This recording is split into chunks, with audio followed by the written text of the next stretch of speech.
Bismillahirrahmanirrahim. Assalamualaikum warahmatullahi wabarakatuh. Apa kabar anak-anakku sekalian? Semoga tetap sehat dan tetap semangat meskipun kita belajar di rumah tidak apa-apa. Oke.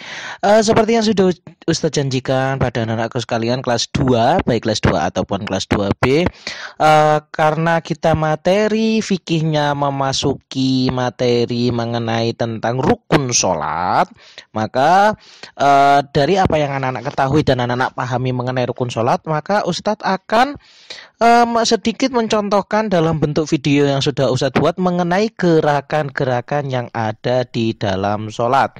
Oke, yang sudah anak-anak perhatikan itu uh, salah satu gerakan dalam sholat, berdiri bagi yang mampu. Ingat, bagi yang mampu maka mereka harus melaksanakan sholat dengan berdiri dan tidak boleh dengan duduk. Nah, kecuali sholat sunnah baru boleh dilakukan dengan duduk. Nah, apabila dia mampu untuk berdiri dan ini sholatnya adalah sholat fardu, maka harus dilakukan dengan berdiri. Nah, dan jangan lupa untuk melakukan niatnya juga, niatnya ada di dalam hati. Oke, kemudian selanjutnya. Selanjutnya anak-anakku sekalian, ini adalah gerakan untuk takbiratul ihram. Nah, silakan diperhatikan untuk gerakan takbiratul ihram, maka dia harus mengangkat kedua tangannya sampai telinga.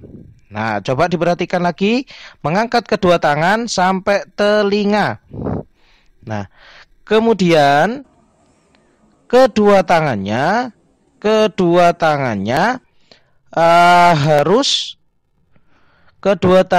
harus bersedekap. Nah, pergelangan tangan kanan berada di atas pergelangan tangan kiri dan pergelangan tangan kiri di atas pusar seperti yang sudah anak-anak perhatikan di dalam video.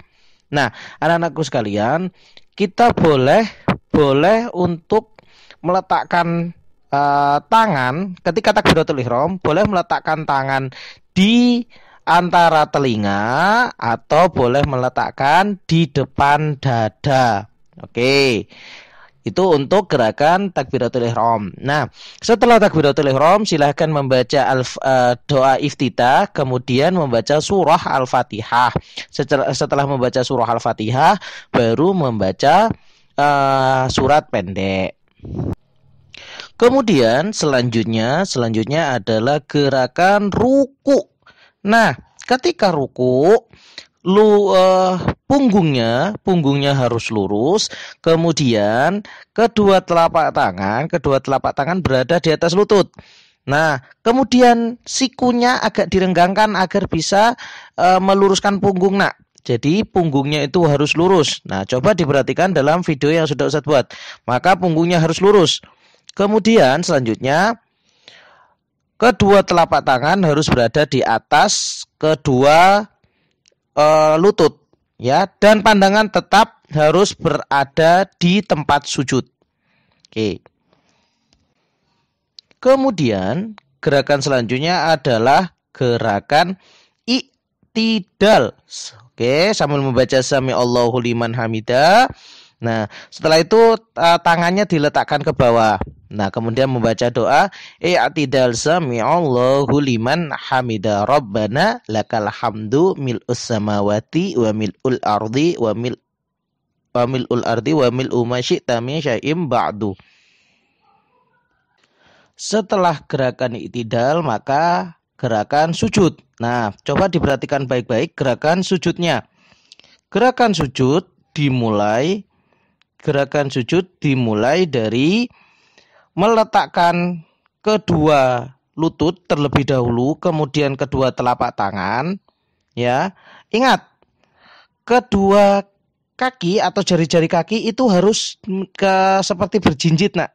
Nah, jadi bertumpu juga. Jadi anggota tubuh yang harus menempel itu adalah dahi, kedua telapak tangan, kemudian kedua lutut, nah, serta kedua jari-jari kaki. Jadi jangan sampai jari-jari kakinya tidak berjinjit, ya. Jadi diperhatikan. Oke. Kemudian selanjutnya sunnahnya kedua telapak tangan harus sejajar dengan bahu. Nah, kalau seakan-akan kalau dijatuhkan air, kalau semuanya dijatuhkan air, maka airnya dari bahu itu langsung turun ke kedua telapak tangan dan itu yang sunnah. Oke. Kemudian selanjutnya adalah gerakan duduk di antara dua sujud. Nah, telapak tangannya dilihat harus sesuai dengan paha dipaskan. Kemudian selanjutnya adalah posisi kaki. Posisi kaki itu harus ada yang dijinjit,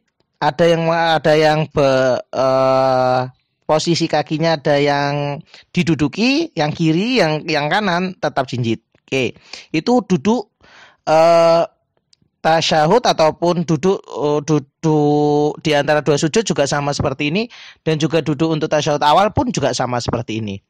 Oke, kemudian kita lanjutkan ke gerakan selanjutnya.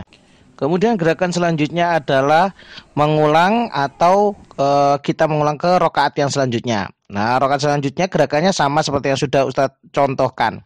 Nah, kemudian gerakan yang selanjutnya adalah gerakan tasyahud yang pertama. Nah, ketika tasyahud yang pertama, gerakan tangannya atau tangan kanannya langsung siap-siap. Nggak langsung, tapi diberi jeda mungkin 1 atau 2 detik.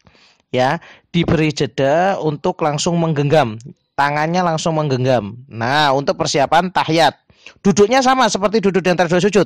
Nah, kemudian ketika sampai pada lafal asyhadu alla ilaha illallah, tangannya langsung telunjuknya langsung dikeluarkan. Nah, telunjuknya langsung dikeluarkan seperti itu. Adapun untuk gerakan tasyahud akhir, maka kaki yang kiri dimasukkan ke kaki yang kanan.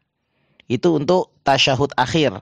Nah, jadi untuk gerakan tasyahud akhir, kaki kiri dimasukkan ke kaki yang kanan seperti yang sudah ada dalam video. Nah, kemudian sama juga ketika lafadz sampai pada bunyi asyhadu alla ilaha illallah, maka anak-anak langsung mengeluarkan telunjuknya. Oke, kemudian yang terakhir adalah gerakan salam. Nah, ingat, salam yang pertama itu salam ke kanan. Nah, kemudian syaratnya salam ini biar sah atau biar diterima adalah pipinya, nak. Pipinya itu harus terlihat. Nah, pipinya harus terlihat tapi badannya nggak boleh gerak. Bahunya nggak boleh gerak. Yang gerak mananya, Ustadz? Yang gerak hanya leher.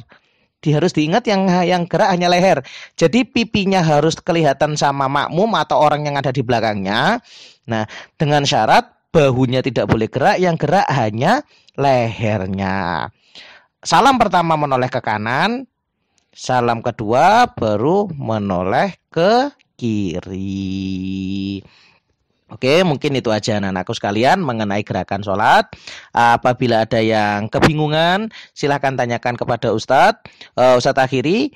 Wallahul muwaffiq ila aqwamit thoriq. Wassalamualaikum warahmatullahi wabarakatuh. Dadah semua.